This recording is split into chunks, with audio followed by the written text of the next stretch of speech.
Mantenga por favor su Biblia. Esta es una historia, no sé si decir, los padres les encanta para leérsela a los niños, ¿no? Te voy a leer una historia de un hombre pequeñito para que te duermas.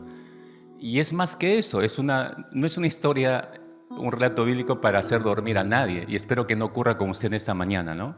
O sea, no queremos arrullarlo, que usted ahí se eche un sueñito de toda la semana trajinada. Hay principios sumamente importantes que me permito compartir con ustedes en este tema 22 de nuestra serie de Transformaciones Profundas. Y vamos a orar, que el Espíritu nos pueda guiar en el tiempo que nos queda, pero podamos retener realmente lo que Dios quiere que retengamos y que eso produzca transformación en nuestro corazón. Oremos. Señor, produce por tu Espíritu en esta mañana lo que es imposible para el hombre poder producirlo. Es que no son las palabras, Señor, de ningún predicador, no es el arte de atraer, Señor, a través de la comunicación y de palabras bien estructuradas la mente y capturar el corazón de las personas. Esto tiene que ver con algo sobrenatural que solamente tú eres capaz de hacerlo. Solo tú puedes atraernos con cuerdas de amor hacia ti. Solamente tu Espíritu puede abrir nuestra mente y puede ayudarnos a entender el Espíritu de tu palabra. Solamente tu Espíritu puede guiarnos hacia toda la verdad y desenmascarar, Señor, todas nuestras ignorancias y todas nuestras tinieblas. Solo tú puedes hacer eso. Y clamamos que lo hagas, Señor, con todos y cada uno de nosotros, me incluyo yo mismo, Padre amado. Que en medio de tu palabra podamos, Señor, tomar las luces tuyas en nuestra mente para ser cambiados, ser transformados, no externamente, sino en lo profundo de nuestro corazón. En el nombre de Cristo Jesús. Amén, Señor. Amén. Amén. Estamos entrando a esta segunda parte de este tema que empezamos la semana pasada. Contemplar su gloria nos libera de nuestra idolatría. Y una de las grandes verdades que aprendimos el domingo pasado, si usted bien recordará, es que Satanás sigue usando la misma estrategia que utilizó con Cristo Jesús. Es la misma estrategia que sigue utilizando hasta el día de hoy. ¿A qué me refiero? Nos empuja a idolatrar el amor y el romance. Eso lo vimos en todo el día del domingo pasado. Como algo tan bueno, ¿no? La necesidad de ser amados, ¿cómo se puede torcer? Una necesidad que Dios está dispuesto a saciar, obviamente, pero que el enemigo tuerce. Y no solamente tuerce, sino que nos lleva a idolatría. Terminamos en el plano de la idolatría, idolatramos el amor y el romance. Pero no solamente eso, también nos quiere llevar a idolatrar el dinero, el sexo, el poder, el éxito. Todo eso lo lleva a un plano de idolatría, el enemigo para con nuestras vidas. Vimos a través del ejemplo la vida de Jacob y de Lea, cómo el enemigo puede engañar nuestro corazón, pero descubrimos que en el ejemplo que usamos en la vida de Jacob era el estado de vida de Jacob, y eso es importante que no lo olvidemos, porque descubrimos que Jacob no tenía nada en el interior de su corazón. Y es justamente eso, la vaciedad interior de Jacob lo hizo vulnerable a la idolatría del amor romántico. Si tu corazón realmente no está lleno de Cristo Jesús, y no hablo solo de que Él habite, sino que lleno, control total, que yo esté viviendo en la voluntad de Él, hermanos, cualquiera de nosotros puede terminar postrado en cualquier altar de idolatría, en cualquier altar, no solamente el del amor, en cualquier otro altar. Entonces, por eso aprendimos que si usted, como Jacob, se casa poniendo todo el peso de sus esperanzas en quien va a ser su cónyuge, prepárese a la frustración. Si usted, como Lea, se casa colocando todas sus expectativas en el amor de su cónyuge, prepárese a sufrir. Porque se está casando con una persona absolutamente imperfecta, igual como usted. Entonces, no podemos descansar en las personas para saciar nuestra necesidad afectiva. Yo hice mención la semana pasada a este antropólogo, escritor norteamericano no creyente, Ernest Becker, y él escribió un libro sumamente interesante que lo recomendé la semana pasada. Pero Baker toca este punto como un fracaso del ser humano. Mire, escuche o lea con cuidado lo que dijo Ernest Baker. Él dijo: el fracaso del amor romántico como solución a los problemas humanos forma parte integral de la frustración del hombre moderno. Claro, frustración porque pensamos que mi cónyuge va a saciar mi necesidad, mi novio va a saciar mi necesidad, y eso nunca ocurre. Frustrados, frustrados, frustrados. Ninguna relación humana, dice Baker, puede sobrellevar la carga de la divinidad. O sea, no podemos hacer lo que solamente Dios puede hacer. Por mucho que idealicemos e idolatremos a la pareja amada, refleja inevitablemente la decadencia y la imperfección. Después de todo, ¿qué es lo que queremos cuando elevamos a nuestra pareja sentimental a ese rango, al rango de Dios? De salvadores. ¿Qué es? Queremos librarnos de nuestros errores. Queremos en realidad la redención. Nada más y nada menos. Como no hace falta decir, las parejas humanas no nos pueden dar tales cosas. No pueden, hermanos. Es imposible. Imposible. Ahora, pero no solamente la idolatría, si usted descubrió la semana pasada, la idolatría del amor romántico es la que nos roba el amor que debemos tener solamente a Dios, sino que nos aparta de Él de manera esclavizante, nos echa el yugo de esclavitud y nos aleja del Señor. Pero no solamente hace eso el amor romántico, la idolatría al amor romántico, sino también la idolatría al dinero. La idolatría al dinero. Y puede ser de maneras tan sutiles que usted como creyente en años puede decir, no, yo no tengo ningún problema con el dinero, pero realmente es muy probable que usted esté postrado delante de ese altar. Déjeme mencionarle 3 cosas puntuales en esta mañana. La primera, en primer lugar, tenemos que dejar de creer que el dinero lo arregla todo, hermanos. Porque tenemos esa idea. Ahora, aclaro, obviamente, ¿no? En realidad el dinero ayuda a arreglar muchísimas cosas, ¿sí o no, hermanos? ¿Sí o no, hermanos? ¿O quién no necesita dinero? Todos necesitamos algo de dinero extra, porque siempre tenemos alguna necesidad, hay que hacer esto y lo otro. En realidad el dinero ayuda a arreglar muchísimas cosas. Sin embargo, hermanos, el amor al dinero lo desarregla todo. Lo desarregla todo. En términos del apóstol Pablo, cuando le escribió a Timoteo, 1 de Timoteo, capítulo 6, versículo 10, 1 de Timoteo 6, 10, es un texto interesante porque Pablo empieza, o dice en el versículo 10, porque raíz de todos los males es el amor al dinero, dice. Amor al dinero, su raíz, amor al dinero. No dice que sea raíz de todos los males la posesión del dinero, sino es el amor al dinero. Está hablando de actitud, el cual codiciando algunos se extraviaron de la fe y fueron traspasados de muchos dolores, dice. Pero ese texto aislado no causa tanto impacto cuando lo lees en su contexto. Claro, no puedo hacer todo un estudio del capítulo, nos tomaría más tiempo, pero si puede usted retroceder 2, 3 versículos antes, ¿de qué está hablando aquí el apóstol Pablo a Timoteo? De la capacidad de contentarnos con lo que tenemos, que esa sería la línea demarcatoria, si se puede decir. Dice el verso 6, estoy en 1 Timoteo 6, 6, pero gran ganancia es la piedad acompañada de contentamiento, porque nada hemos traído a este mundo y sin duda nada podremos sacar. Y es verdad eso. No vas a meter tu título a tu ataúd, mete en tu ataúd la propiedad que te costó años comprarla.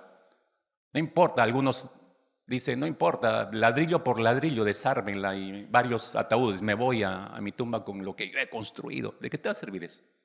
Nada.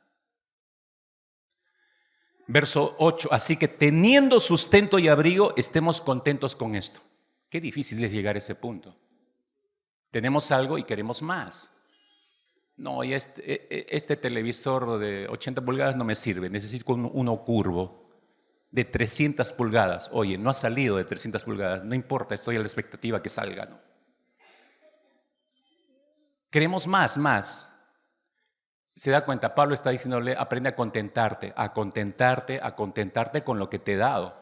¿Por qué? Verso 9, porque los que quieren enriquecerse caen en tentación y lazo en muchas codicias necias y dañosas que hunden a los hombres en destrucción y perdición. Y ahí dice el texto que hemos leído, porque la raíz de todos los males es el amor al dinero, el cual codiciando algunos se extraviaron de la fe y fueron traspasados de muchos dólares. Ya leí mal, hermano. Por Dios y por la plata, pues, ¿no? ¿Se acuerdan de ese congresista, no? Que había en su mente, ¿no? Está condicionado al dinero.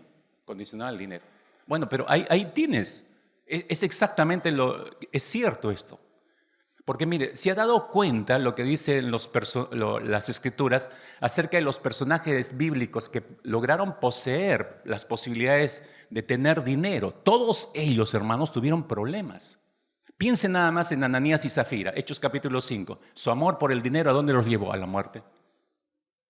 Piensen nada más en Judas Iscariote, el que lo traicionó a Jesús. Su amor por el dinero, ¿a dónde lo llevó? Al suicidio. Piensen nada más en Zaqueo, el personaje que acabamos de leer, o en Mateo. Ambos eran publicanos, es decir, cobradores de impuestos. Su amor por el dinero los llevó a ser despreciados por su pueblo, unos parias dentro de su pueblo. Piensen en el mismo rey Salomón, las posibilidades que tuvo con tanto dinero entre sus manos y todo lo que pudo adquirir, pero hacia dónde lo guió esto, terminó como un idólatra. Todos tuvieron problemas con el dinero, hermanos, cuando llegaron a amarlo, cuando no lo administraron correctamente. Necesitamos recordarnos algo que ya dijimos hace bastantes semanas hacia atrás acerca de lo que es un ídolo, para poder comprender por qué el amor al dinero o idolatrar el dinero lo desarregla todo. Necesitamos recordar un concepto que dimos hacia atrás, no propio, sino del pastor Tim Keller. Él dijo lo siguiente, definió la idolatría de la siguiente manera. Él dijo, es algo que para nosotros es más importante que Dios, algo que absorbe más que Dios nuestro corazón y nuestra imaginación, algo que buscamos para que nos dé lo que solo Dios puede dar. Eso es idolatría. No suficiente con eso, agregó, el ídolo tiene una posición de control tal en nuestro corazón que podemos gastar en él la mayor parte de nuestra pasión y energía, nuestros recursos emocionales y económicos sin pensarlo dos veces. Hay que gastar en esto por mi satisfacción, saco todo, pero eso está ahorrado para la universidad de tu hijo. No importa, después lo repongo. Nunca va a poder. Del diezmo. Ahí lo tengo separado para el Señor. Pero se presentó la oferta, todo por $1.99. Pero no tienes dinero. Pero, Señor, préstame. Todavía dicen, ¿no? Señor, préstame. Después te lo devuelvo, dicen. Nunca vas a poder hacerlo. No. El ídolo tiene una posición de control. Más, dijo Tim Keller, un ídolo es todo aquello a lo que usted mira y dice en el centro mismo de su corazón, se dice, si logro tener eso, entonces voy a sentir que mi vida tiene sentido, entonces sabré que soy valioso, entonces me sentiré importante y seguro. ¿Cuánta gente cree eso? ¿Usted cree eso? Usted revise las Escrituras. Dios nos ha creado definitivamente para Él. Y es algo que olvidamos rapidísimo. Dios nos ha creado para Él, no para nosotros mismos. Dios nos ha diseñado para encontrar gozo solamente en Él. Dios nos ha creado para que tengamos solo satisfacción en Él. Dios nos ha formado para tener placer, sí, pero solamente en Él. Entonces, pecar es reemplazar a Dios, es una negación de Dios. Un rechazo, entendámoslo por favor, iglesia, un rechazo a todo lo que Él es y querer hacer lo que nosotros queremos, eligiendo otras cosas, otras personas más que a Dios, cualquier cosa como un sustituto de Dios. Es la negación de Dios. Es intercambiar la satisfacción que Dios ofrece por promesa a nuestras vidas por cualquier otra cosa que el Señor mismo ha creado. Esto varias veces lo hemos mencionado. Es increíble que en vez de nosotros enfocarnos en el Creador, nos deleitamos más en la creación y usamos la creación para satisfacer nuestras necesidades, en vez de ir donde el Creador para que Él satisfaga nuestras necesidades. Como lo vimos en un anterior mensaje también, lo vuelvo a traer para el recordatorio, temo que algunos lo hayan olvidado. El pastor John Piper dijo que la lujuria es alejarnos de Dios para buscar satisfacción en el sexo. Eso es lujuria. La impaciencia es alejarnos de Dios para buscar satisfacción en nuestros propios planes. La amargura es alejarnos de Dios para buscar satisfacción en la venganza. La ansiedad es alejarnos de Dios para buscar satisfacción en controlar nuestra propia vida. El orgullo es alejarnos de Dios para buscar satisfacción en nosotros mismos. La codicia es alejarnos de Dios para buscar satisfacción en las cosas, por ejemplo, en el dinero.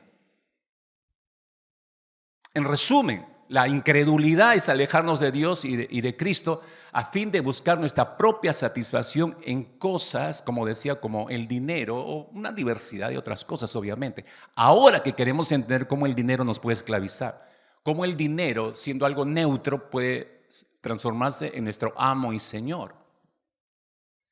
Anote esto que es importante, por favor. La idolatría es estar convencidos. La idolatría es estar convencidos que necesitamos tener algo más que Dios para llegar a ser felices. Me creo esa mentira internamente y por eso la buscamos desesperadamente. Necesito esto, pero ya tienes el Señor, pero necesito esto. Y desesperadamente lo buscamos porque creemos que eso nos va a hacer felices. Hermano, si tienes a Cristo, ya eres feliz. ¿Qué más quieres? Pregúntale al que está a tu costado, ¿qué más quieres? Dile. No se aproveche usted ahí y no le diga, bueno, ¿me puedes prestar $20, por favor? Necesito ahorita urgente. Mire, es increíble que hasta un incrédulo, terrible incrédulo, diría yo, si es el adjetivo calificativo correspondiente, Friedrich Nietzsche, este filósofo alemán, escribió lo siguiente, qué bien entendía la humanidad este hombre. Él dijo, lo que induce a un hombre a usar una balanza trucada, a otro a incendiar su casa después de haberla asegurado por encima de su valor, mientras 3/4 partes de nuestras clases sociales altas se permiten el fraude legalizado. ¿Qué da pie a todo esto? Se pregunta Nietzsche. ¿Qué da pie a todo esto? Lo que antes se hacía por amor a Dios, se hace ahora por amor al dinero. No lo está diciendo un cristiano que entiende el pecado y todo eso, lo está diciendo alguien que dijo Dios ha muerto. En mi calidad de pastor he visto a personas que han acudido para mí en cientos de oportunidades para confesar que luchan casi con todo tipo de pecados. En realidad he escuchado una cantidad enorme de pecados, digo casi, no todos. Una enorme cantidad de pecados que vienen y lo confiesan. Pero escúchenme, en todos mis años que tengo como pastor, a pesar de haber escuchado una serie de confesiones de pecados cometidos por hombres y mujeres, nunca se ha aparecido a mi oficina un hombre o una mujer cristiano para hacer la siguiente confesión. Pastor, vengo a confesar que gasto demasiado dinero en mí mismo o en mí misma. Pastor, yo creo que vivo esclavo del dinero. Me encanta el dinero. Siempre estoy pensando en hacer más y más y más dinero, ¿no? Y yo sé, está envenenando mi alma, está envenenando el alma de mi familia, estoy defraudando a mi casa y tengo tanto dinero y quiero más, y quiero más, y quiero más. Nunca alguien ha venido para decirme eso. Nunca he escuchado a alguien que reconozca eso. ¿Y sabe por qué no? Anote, porque la codicia se oculta a los ojos de la víctima. La codicia se oculta a los ojos de la víctima. El modus operandi del Dios dinero incluye la ceguera del corazón. Entonces el codicioso por eso nunca va a admitir que es codicioso. Viven engañados porque creen que la posesión de más dinero y más dinero lo arregla todo. Creen que la posesión de más dinero arregla todos sus problemas y calma todas sus necesidades, llena todas sus necesidades. Pero ese es justamente el engaño, esa es la mentira. Tenemos, mis queridos hermanos, que dejar de creer que el dinero lo arregla todo. El dinero no lo arregla todo. En segundo lugar, yo le dije 3 cosas. En segundo lugar, debemos comprender el poder seductor que tiene el dinero. El poder seductor que tiene el dinero.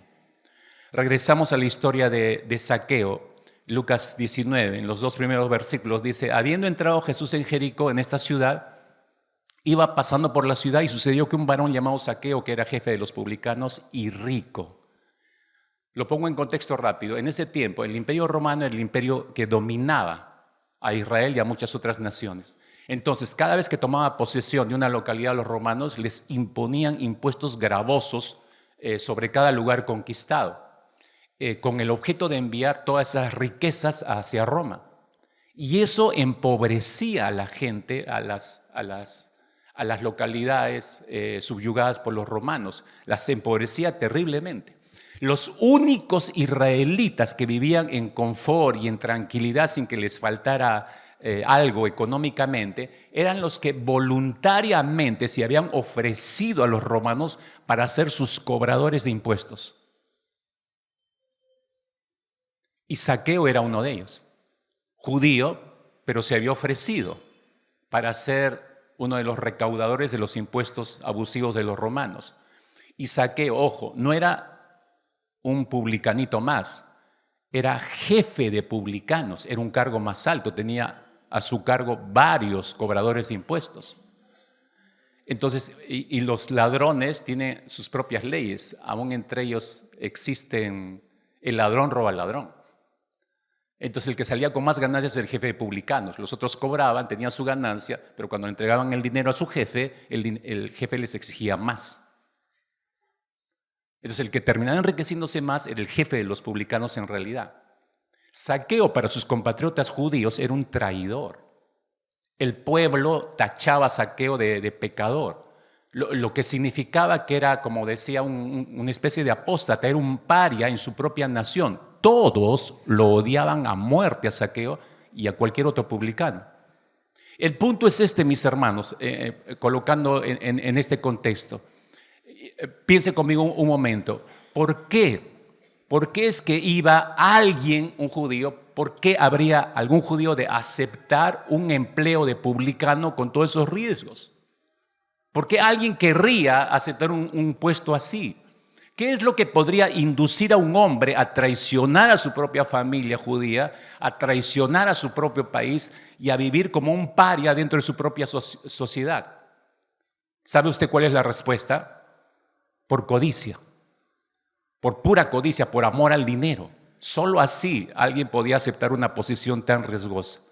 Porque el incentivo que ofrecían los romanos era casi irresistible para cualquier tipo codicioso. Porque el recaudador de impuestos de los romanos estaba respaldado por el poderío militar. Entonces nadie se podía meter con ellos. Entonces ellos se sentían muy respaldados. ¿Y qué es lo que hacían? Exigir más dinero de lo que cada judío debía pagar. Y la autoridad romana avalaba a ese cobrador. Cobra lo que quieras, pero a mí me entregas tanto. Y eran respaldados militarmente, por eso menciono. Entonces, por eso los judíos los odiaban, porque ¿cómo es posible que alguien, tú de mi propia carne, tú de mi propio, eres otro judío, ¿cómo nos vas a traicionar de esa manera y vas a trabajar con el enemigo? O sea, lo odiaban a muerte a Zaqueo. Hoy en día, ¿cómo se llama eso?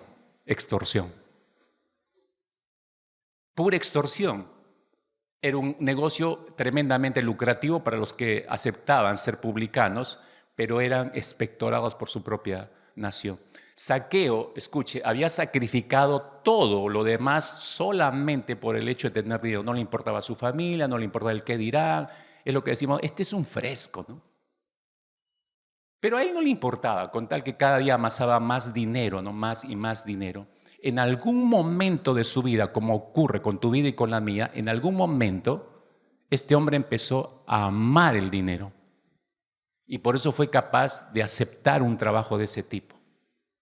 El apóstol Pablo afirma que el dinero es una forma de idolatría. El evangelista Lucas nos enseña lo mismo en su evangelio. Lucas capítulo 12, versículo 15, por ejemplo, registra las palabras de Jesús cuando el Señor dijo: mirad y guardaos de toda avaricia, porque la vida del hombre no consiste en la abundancia de los bienes que posee. Jesús estaba colocando en el orden correcto las cosas. ¿Qué cosa es avaricia, mis hermanos?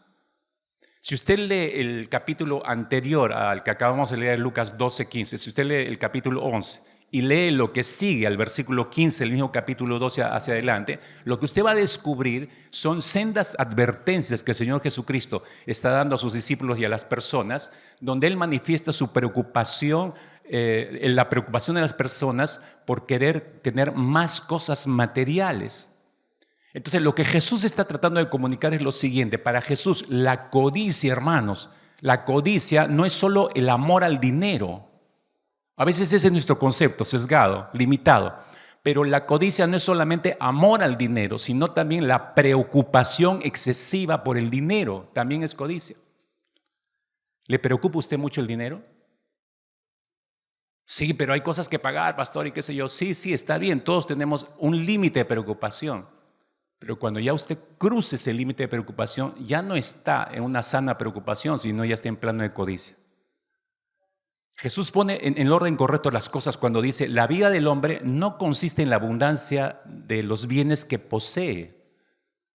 Para nosotros está ahí nuestro valor, ahí está nuestro significado, ahí está nuestra esperanza, ahí está nuestro respaldo. Y Jesús está diciendo: no, está mal. En ese sentido, si su vida consiste, si usted es una de esas personas que cree que si su vida consiste en poseer dinero o cosas materiales y consumir ese dinero y esas cosas materiales, eso está definiendo el tipo de persona que usted es. Fíjese, cuando Jesús está haciendo la observación de la vida del hombre no consiste en la abundancia de los bienes que posee, como yo decía, está poniendo las cosas en el orden correcto. La palabra poseer ahí en el griego que utiliza el Señor Jesucristo está significando una identidad personal basada en el dinero. Es decir, yo levanto mi identidad en base al dinero que tengo. Ese es un terrible error. Yo no puedo levantar mi vida en base a la cantidad de dinero que tengo guardado bajo el colchón o en mi agente bancario. Esa no es mi identidad. El dinero solo es dinero. Mi identidad tiene que ser levantada sobre otro fundamento. Jesús se está refiriendo a las personas que si pierden, el tipo de personas que si pierden su riqueza o bienes materiales, cosas que aman realmente, entonces sería como perder su alma. Mueren estas personas. No lo resistirían. ¿Por qué? Porque su valor como personas se basa en su valor económico. Más dinero tienen, más se va afirmando su identidad. Luego Jesús dijo lo siguiente, Lucas capítulo 16, versículo 13 hacia adelante. Ningún siervo puede servir a dos señores, porque aborrecerá a uno y amará al otro, o estimará al uno y menospreciará al otro. No podéis servir a Dios y a las riquezas, dijo Jesús. No podéis servir a los dos, a estos dos señores. Y agregó, y oían también todas estas cosas los fariseos que eran ávaros y se burlaban de él. Entonces Jesús les dijo a ellos, vosotros sois los que justificáis a vosotros mismos delante de los hombres, mas Dios conoce vuestros corazones, porque lo que los hombres tienen por sublime delante de Dios es abominación. ¿Qué es sublime delante de los ojos de los hombres? El dinero, pues mientras más dinero tenga, wow, me siento más seguro. Pero ante los ojos de Dios, ¿qué es eso? Abominación. ¿Por qué? Porque lo que te estoy explicando, Dios dice, no puedes levantar tu vida en base a la cantidad de dinero que tengas guardada, la tienes que levantar en base a mí, a mi relación conmigo. Yo te doy esperanza, yo te puedo dar seguridad, tú estás poniendo todo eso en el dinero y eso es totalmente incorrecto. En otros términos, Jesús les estaba diciendo, ustedes se han dejado seducir, en algún momento de su vida se han dejado seducir por el dinero al punto que se ha transformado en su ídolo. Ya no solo es dinero neutro, es un ídolo para ustedes y por esa razón no conciben sus vidas sin dinero. ¿Te pasa eso? Hay hombres y mujeres que si no tienen algo de dinero en la cartera o en la billetera, mejor no salgo. Porque no se sienten. Tengo que tener algo de plata en el bolsillo para sentirme algo, ¿no? Así me gasten un pocor, ¿no? Pero sentir esa sensación. Escuche esto, por favor, que es importante. Los idólatras, nos muestra las Escrituras, hacen tres cosas con sus ídolos, tres cosas básicas. La primera, los aman. La segunda, confían en ellos. Y en tercer lugar, los obedecen. Eso es esclavitud, hermanos. ¿Quiénes son los que aman el dinero? Bueno, son las personas que pasan todo el día soñando, fantaseando nuevas maneras de ganar dinero, nuevos bienes que adquirir, nuevas formas o dónde invertir para tener más plata, teniendo lo suficiente, como dice el Señor, suficiente vestido, comida. Tengo lo básico, ¿para qué quieres más? Entonces, ¿para qué me da el Señor más? Para compartir, pues. ¿Que tú creíste que era para ti? No, es para compartirlo. Si Dios te bendice con más, es para darlo a otros que tienen menos. Esta no es una filosofía comunista, por si acaso, de parte del Señor. Estos son principios del reino de Dios. La idolatría nos convierte en siervos, en esclavos del dinero. Cuando Jesús dice en este texto que hemos leído, no podéis servir a Dios y a las riquezas, no podéis servir. Cuando Jesús dice servir al dinero, se entiende, Él usa una palabra que significa el servicio solemne y pactado que se presta a un rey. sea, cuando llegas a ser esclavo del dinero y a servirle al dinero y no servirte del dinero, entonces estás en esta actitud. Es como pactar solemnemente para servirle a un rey, a una autoridad, me refiero. Por eso es que el dinero pasa a ser un ídolo. Si usted vive para el dinero, entonces es un esclavo del dinero. Sin embargo, si Dios, acá está la solución, si Dios se convierte en el centro de su vida, eso es lo que destrona al ídolo del dinero y lo coloca en el lugar correcto. ¿Cuál es el lugar correcto? El dinero es solo dinero. Simplemente es un bien que se utiliza. Podemos mirar, si podemos regresar al ejemplo de vida de Zaqueo y preguntarnos, ¿cómo es que este hombre pudo traicionar a su familia, traicionar a su nación y perjudicar a tantas personas a través del hurto, cobrando excesivos impuestos, al punto de exponerse a ser odiado por la gente? ¿Cómo pudo haber estado tan cegado este hombre por el dinero que no se dio cuenta de lo que estaba ocurriendo? No, yo dije hace un momento, una de las capacidades que tiene la idolatría al dinero es que enceguece el corazón. Y el dinero es uno de los dioses falsos más frecuentes en estos tiempos, mis hermanos. Los creyentes ni cuenta nos damos que estamos adorando en el altar del dinero. Y presiona ese ídolo. Y presiona para que lo pongamos en primer lugar. Por eso es que no podemos vivir sin dinero. Y cuando llegamos a ese punto de sensación, te das cuenta que ya no es Cristo reinando sobre nosotros. Porque debería haber paz. Bueno, no tendré grandes cosas, pero gracias a Dios, tengo un pan diario, tengo una cama donde dormir, tengo un techo donde cobijarme, tengo una familia que me ama, tengo una iglesia donde voy a adorarte, tengo un mundo por delante para llevar y predicarles este evangelio, lo tengo todo. ¿Para qué necesito más? Eso me lleva a mi tercer punto. Debemos conocer entonces el principio de la gracia divina para vivir de esa manera. Porque nuestra vida debe estar fundamentada en la gracia de Dios. Mira cómo le ayudó a entender esto Jesús a Mateo. Regreso a Lucas 19, verso 3 hacia adelante. Dice que Zaqueo procuraba ver quién era Jesús, pero no podía a causa de la multitud, pues, ¿cómo era? Dice Zaqueo. Pequeño en estatura, dice. Y corriendo delante, dice, se subió a un árbol sicómoro para verle, porque había de pasar por allí. Cuando Jesús llegó a aquel lugar, mirando hacia arriba, le vio y le dijo: «Hey, chato, baja. Zaqueo, date prisa, desciende, porque hoy es necesario que pose yo en tu casa». Entonces él descendió de prisa, le recibió gozoso. Al ver esto, todos murmuraban diciendo que había entrado a posar con un hombre pecador. Como yo decía, historia para niños, pero acá hay unos detalles sumamente importantes en el contexto tanto judío, en lo tradicional, pero tan ricos que nos ayudan a entender las actitudes de Zaqueo. ¿Cómo es que este hombre llegó a renunciar a su Dios dinero, que era tan poderoso controlando su vida? Les recuerdo un par de cosas. Recordemos que Zaqueo era odiado por todo el mundo y odiado a muerte, como todos los publicanos. Así que se imaginan cuando la multitud lo venía venir y Zaqueo venía, cualquier cosa estaba ocurriendo en la calle y siempre se arremolinaba gente. Entonces cuando él se acercaba para ver, como todo el mundo lo conocía, imagínense lo que pensaba la gente cuando alguien se daba cuenta que él se acercaba. ¿Qué creen que decían? Bienvenido, Zaqueo, ay, mira, ven a ver lo que está pasando. No,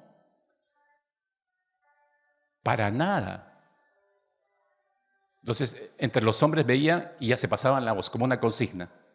Ahí viene el chato ladrón. Cierra el paso. Y todos se juntaban, entonces venía Zaqueo y quería mirar y nadie, todos lo cerraban y el chato no podía ver. ¿Por qué? Lo despreciaban, pues. No lo querían ver ni en pintura al hombre, ¿no? Y eso ocurrió en esta oportunidad.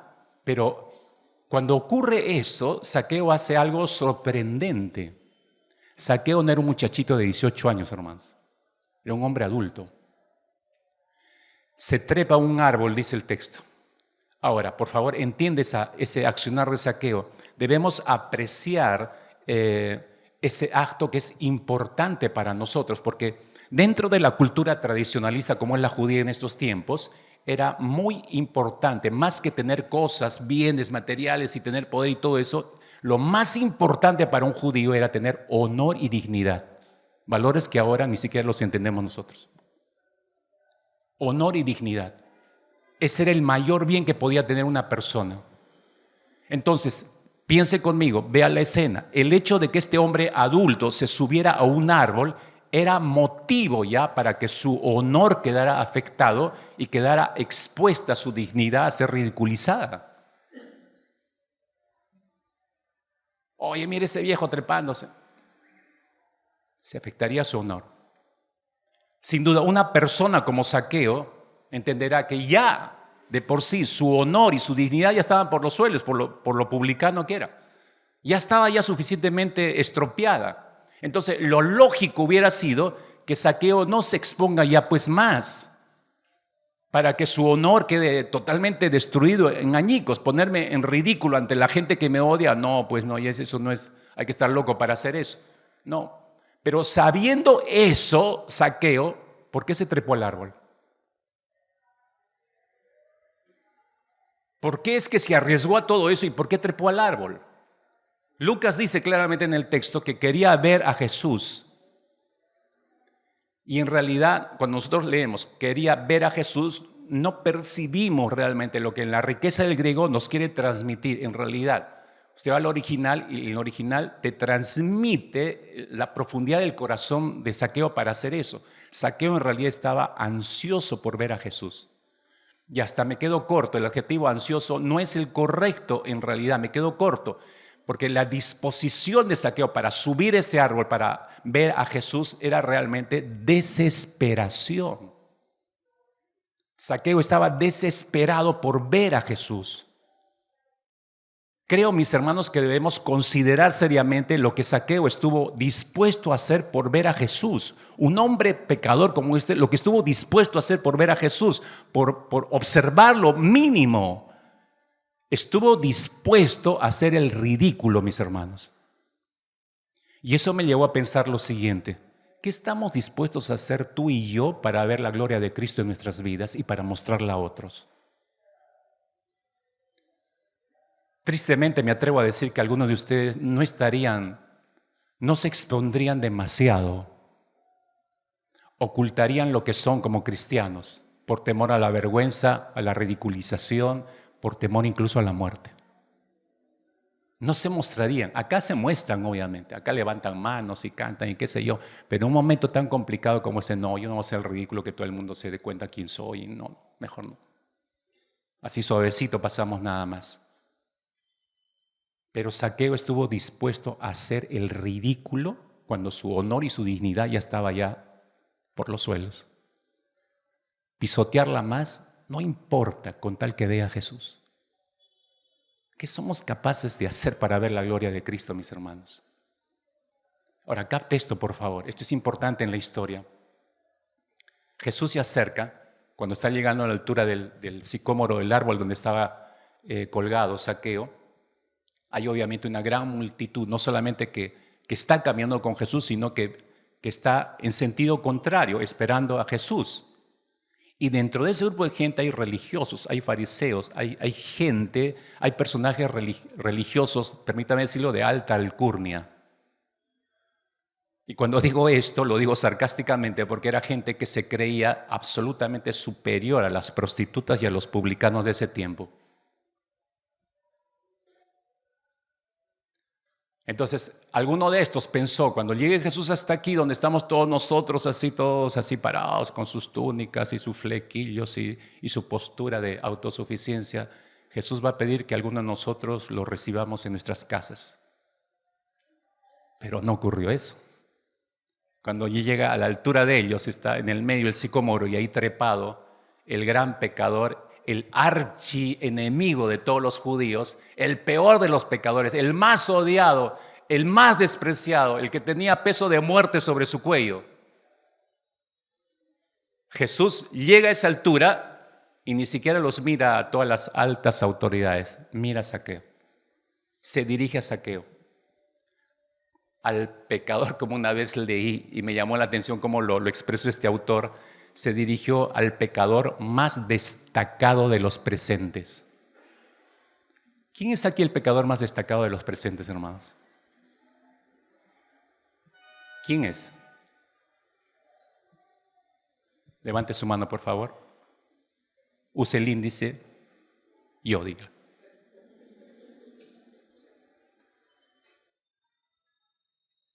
Como diría el apóstol Pablo, el peor de los pecadores. ¿O no, hermanos? ¿Usted no se considera un gran pecador? ¿Pero qué tiene? Recuerde, es un gran pecador, pero ¿qué tiene? ¿Ah? Un gran Salvador. Si alguna vez pierdo la cabeza, que solo recuerde dos cosas: que soy un gran pecador y que tengo un gran Salvador. No. Entonces, mira a Zaqueo, el archirrecaudador, el peor de todos, y delante de toda la gente, públicamente, le dice a Zaqueo: hey, baja porque hoy voy a cenar en tu casa. Ir a cenar a la casa de un judío en ese tiempo era sinónimo de amistad, de comunión.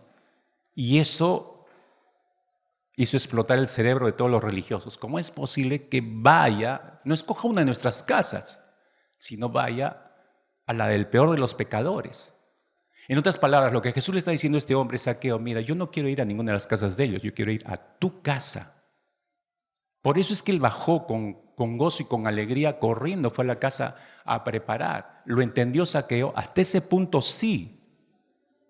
Mire, cuando Zaqueo vio que Jesús lo había elegido como la persona aparentemente entre toda esa multitud, lo eligió a él para ir a posar a su casa, se dio cuenta, Jesús, si está tomando esta decisión es porque quiere entrar en una relación personal conmigo.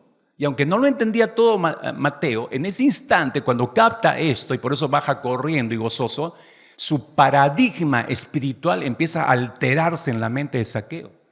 Ahora me van a entender por qué estoy diciendo su paradigma espiritual. Porque aunque probablemente él no tuviera las cosas claras todas, pero sí se empieza a dar cuenta de algo, se empieza a dar cuenta mientras está corriendo a su casa, su mente está a 1000 por hora, se da cuenta Zaqueo que la salvación de Dios tiene que ser por gracia. Que la salvación de Dios, si este es el Hijo de Dios, la salvación que trae, no tiene que ver con lo que tenga o lo que no tenga, no tiene que ver con mis buenas obras o con mis malas obras, no tiene que ver con mi vida ordenada o desordenada. No, la salvación de Dios tiene que ver con la gracia de Dios. Y cuando él llega a esta conclusión, entonces esa verdad que la salvación de Dios es por gracia, como un rayo le parte el cerebro. Aunque no la entiende por completo, pero la recibe. Entra y prepara todo. Lo que leemos a continuación en el relato bíblico es admirable. Es el fruto de un verdadero convertido. Estoy en Lucas 19, versículo 8 hacia adelante. Entonces Zaqueo, puesto en pie, dijo al Señor: he aquí, Señor, le dijo, la mitad de mis bienes doy a los pobres, y si en algo he defraudado a alguno, se lo devuelvo cuadruplicado. Jesús le dijo: hoy ha venido la salvación a esta casa, por cuanto él también es hijo de Abraham, porque el Hijo del Hombre vino a buscar y a salvar lo que se había perdido.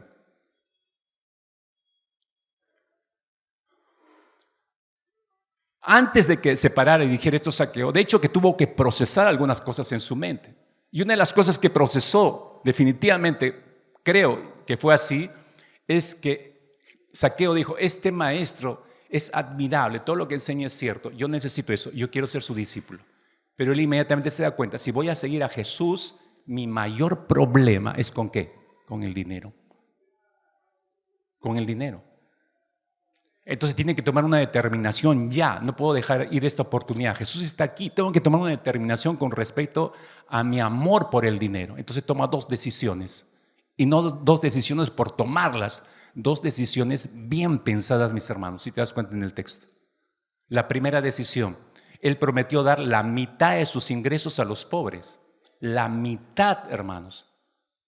Eso superaba con creces el diezmo exigido por la ley. La ley mosaica demandaba el diezmo. ¿Por qué Mateo tomaría una decisión así de loco? No lo pensó bien, porque es demasiado dinero, la mitad de sus bienes. Pero ¿sabe por qué tomó esa decisión bien pensada? Porque su corazón, todo su ser, se sintió conmovido con el mensaje que trajo Cristo Jesús. Decía yo, porque terminó de entender que la salvación no era por lo que tenía o no tenía, su conducta buena o mala, no, dependía de la gracia. Si Cristo está aquí, se interesó por mí de gracia, a pesar de ser terrible, ladrón, usurpador, aprovechador, todo lo que quiera, pero Jesús me ama. ¿No le parece maravilloso que Jesús nos vea de esa manera, hermanos? Nosotros toda una vida hemos sido saqueos, hasta que Cristo llegó a nosotros. Por eso es que nos cuesta entender su amor para con nuestras vidas. Todo eso lo conmueve a Zaqueo y por eso toma esta determinación, la mitad de sus bienes a los pobres. Va más allá de lo que la ley demandaba. La segunda promesa refuerza esto, pero ya no tiene que ver con la ley. La segunda promesa de Zaqueo tiene que ver con la caridad y la misericordia, de manera práctica. Usted sabe, él había amasado un montón de dinero mediante engaños, mediante mentiras, mediante robo. Entonces había muchísimas personas a las cuales él había dañado. Entonces la ley mosaica, escuche esto, si lo puede leer en casa para mayor revisión personal. La ley mosaica contemplaba estos casos. Levíticos capítulo 5, versículo 16, Números capítulo 5, versículo 7, ambos decretaban de parte de Dios, si una persona había robado algo a cualquier otra persona, entonces tenía que devolverlo con intereses. Y tenía que devolverlo con un 20% de interés, así declaraba la ley. 20% de interés. Robaste, devuélvelo con 20% de interés. Ahora, si te das cuenta, regresando a Zaqueo, lo que él hace no es agregar el 20% a las personas que había dañado. Les voy a devolver lo que les robé más 20%. Eso hubiera sido en la línea de la ley. Y no hubiera estado mal. Pero Zaqueo va más lejos. Él dice que va a dar 4 veces la cantidad que robó. Eso se supone, hermanos, escuche, eso supone el 300%. Él no dijo voy a devolver 20% al que le robé, no, le voy a devolver el 300% de interés. Eso es una gran cantidad de dinero. ¿Por qué hizo Zaqueo esto? Cuando Jesús escucha todo eso, Zaqueo termina de dar sus 2 promesas. Jesús se levanta y dice, hoy ha venido la salvación a esta casa. Lea bien, por favor. Hoy, dijo Jesús, ha venido la salvación a esta casa. Jesús no dijo, Zaqueo, si vives de esta manera, si devuelves esto, si le devuelves más del 20% a los que les has dañado, entonces la salvación va a venir a tu casa. No dijo eso. Jesús dijo, la salvación ha venido ya. ¿Sabe por qué? Porque la salvación de Dios no viene como una respuesta a una vida transformada. Escuche, repito esto. La salvación de Dios no viene como respuesta a una vida transformada, no. La vida transformada es la respuesta a la salvación ofrecida como un regalo de Dios. Ese fue el motivo por el cual Zaqueo tuviera una vida nueva, un corazón distinto. Esa es la razón por la cual realmente vemos que Zaqueo se convirtió a Cristo Jesús. Si la salvación, mis hermanos, hubiera sido algo que se obtuviera por obediencia al código moral, es decir, la ley dice tal cosa, ya y así se obtiene la salvación. Entonces, la pregunta de Zaqueo hubiera sido, ¿cuánto tengo que dar? Ya dígame nomás, ¿cuánto tengo que dar? Jesús, ¿cuánto me cuesta mi salvación? Pero no fue así. Zaqueo se dio cuenta que no era bajo esos términos. Zaqueo se dio cuenta que aunque era rico materialmente, y es otra cosa que tuvo que terminar de entender en esa cena, escuchando cuando Jesús le predicó el Evangelio. Él terminó de entender que aunque era materialmente rico, era muy rico, era un hombre con mucho poder económico, pero desde el punto de vista espiritual, él entendió que estaba en bancarrota, que no tenía absolutamente nada.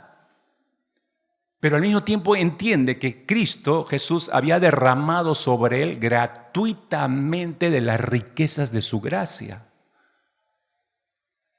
Y eso, como decía, hizo explosión en la mente de Zaqueo. Cualquier cosa por Jesús, por amor a él, a partir de ahora.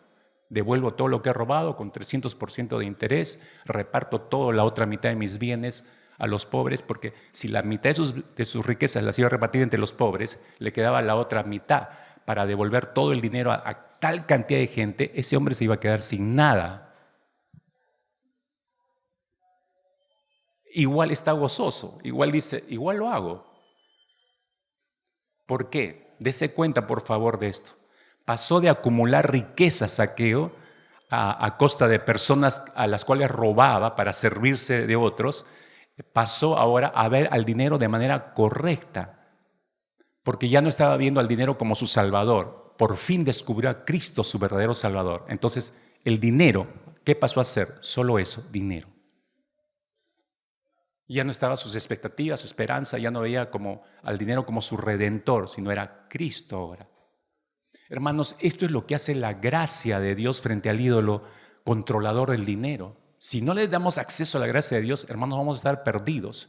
Dios transforma el corazón de una persona y el corazón, al ser libre del dominio de este ídolo del dinero, entonces recupera su visión, porque ha estado ciego hasta ahí espiritualmente. Entonces, cuando recupera su visión, puede ver al dinero como lo que es simplemente, es dinero. Son recursos que el Señor ha puesto en nuestras manos para saciar en cierta medida nuestras necesidades materiales. Zaqueo creo que llegó a comprender este principio que el apóstol Pablo, siglos después, lo iba a expresar en los siguientes términos cuando escribe su carta a los Corintios. 2 Corintios 8:9, Jesús dijo, porque ya conocéis la gracia de nuestro Señor Jesucristo, que por amor a vosotros se hizo pobre siendo rico, para que vosotros con su pobreza fueseis enriquecidos. Esa es la verdadera riqueza, mis hermanos. Si entendemos esto, entonces vamos a estar contentos con lo que tenemos, cuando tenemos o cuando no tenemos. Déjeme terminar en esta mañana. Andrew Carnegie se convirtió en un par de siglos atrás en uno de los hombres más ricos sobre esta tierra cuando creó su empresa de hacer acero en Estados Unidos. No era americano, pero vino desde muy pequeño a Estados Unidos con sus padres, trabajó desde muy niño y él aprendió el arte de hacer acero y luego fundó su gran empresa. Entonces su acería se transformó en una de las más importantes a fines del siglo XVIII, entrando al siglo XIX, no solamente para Estados Unidos, sino para el mundo entero. Y se volvió tan rentable que otras empresas minoritarias fueron absorbidas y se asociaron con él y se volvió un potentado en realidad. De tal manera, escúcheme, cuando Carnegie cumple 33 años, él se da cuenta de todo lo que ha logrado poseer y a esas alturas era un hombre riquísimo. Entonces, pero él hizo un análisis implacable de su corazón, cosa que es muy difícil que la gente haga hoy en día, con todo lo que uno puede obtener en riquezas. Hace un análisis implacable de su corazón, entonces se redacta a sí mismo, se envía a sí mismo un memorándum. Y el memorándum dirigido a él mismo decía lo siguiente, que es sumamente interesante esto. Carnegie dijo, el ser humano debe tener un ídolo. La acumulación de riqueza es uno de los peores tipos de idolatría. Está hablando el hombre más rico. No hay un ídolo más degradante que la adoración al dinero. Está hablando el hombre más rico. Por consiguiente, dijo él, cuando lleve adelante un proyecto, debo tener prudencia para elegir la vida que eleve más mi carácter. ¡Wow! ¿Qué tal decisión? ¿O qué tal reflexión, digo yo? Si sigo mucho más tiempo agobiado por las inquietudes laborales y centrado la mayor parte de mis pensamientos en la planificación para ganar más dinero en menos tiempo, esto me degradará hasta un punto más allá de toda esperanza de recuperación permanente. Mire, vio el peligro de la riqueza. Dejaré de trabajar, toma la decisión, dejaré de trabajar a los 35 años. Él tenía 33 cuando escribió esto. Dejaré de trabajar a los 35 años, pero durante estos 2 años restantes dedicaré las tardes a instruirme y a leer sistemáticamente. Dedicaré las tardes a instruirme y a leer sistemáticamente. ¿Para qué? Para forjar su carácter, para no ser arrastrado por la vorágine del ídolo del dinero y luego caer en desgracia. Hasta ahí fue bien. Un joven a los 33 años, ¿quién piensa así? Un empresario sumamente riquísimo, tiene todo lo que pudiera desear en la vida, Andrew Carnegie. Y en ese punto hace un análisis implacable de sí mismo. Hoy en día los jóvenes a los 33 años, si ya no han terminado y están ejerciendo su carrera, quieren más y quieren más dinero. Todo tiene que ver con dinero. Pero este joven está diciendo, debo detenerme, tengo que parar, suficiente. Debo trabajar más en mi carácter. Ahora, suena bien, digo, papelito aguanta todo, ¿no? A pesar de todo, si usted lee la historia de este hombre, nunca paró de trabajar. Él murió a los 83 años. No dejó de trabajar, nunca dejó de trabajar. Después de esos 2 años que él mismo se impuso, no logró detenerse a sí mismo. En pocas palabras, Andrew Carnegie, él sabía, entendió que el dinero era un ídolo en su corazón, escúcheme, pero no supo cómo desarraigarlo.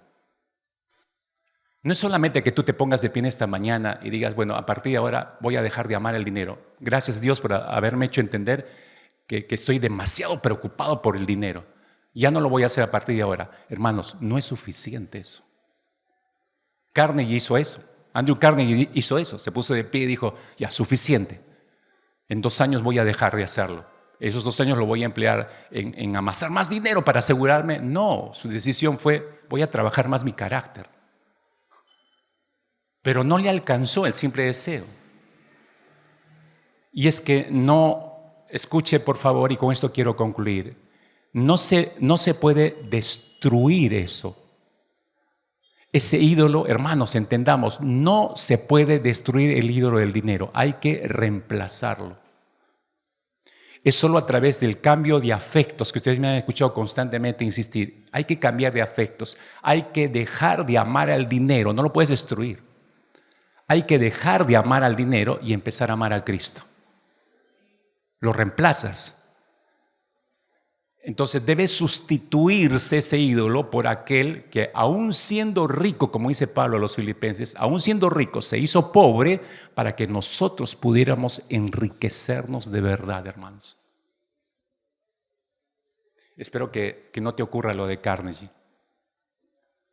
Que sigas y sigas y sigas con tus afanes en cuanto a riquezas o a dinero o expectativas en ellos y nunca sepas cuándo detenerte para trabajar el carácter y estar contento con la riqueza que ya tienes, porque ya la tienes. Si tienes a Cristo, ya tienes toda la riqueza.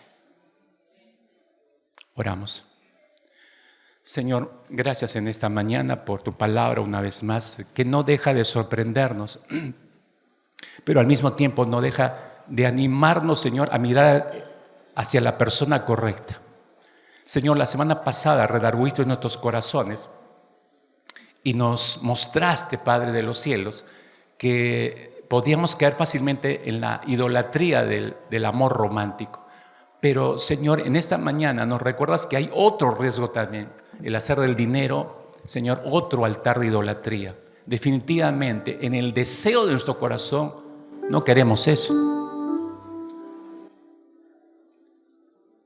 Pero el deseo no es suficiente, Señor, porque este ídolo ni siquiera nosotros calculamos hasta dónde ha echado sus raíces. Entonces es difícil desembarcarlo a nuestras vidas, aún para hacer el reemplazo con Cristo Jesús. Y la prueba está que tú estás viviendo en nosotros, pero todavía no hemos renunciado al altar del amor al dinero, Señor. Eso es contradictorio. Ayúdanos, por favor, Padre bueno.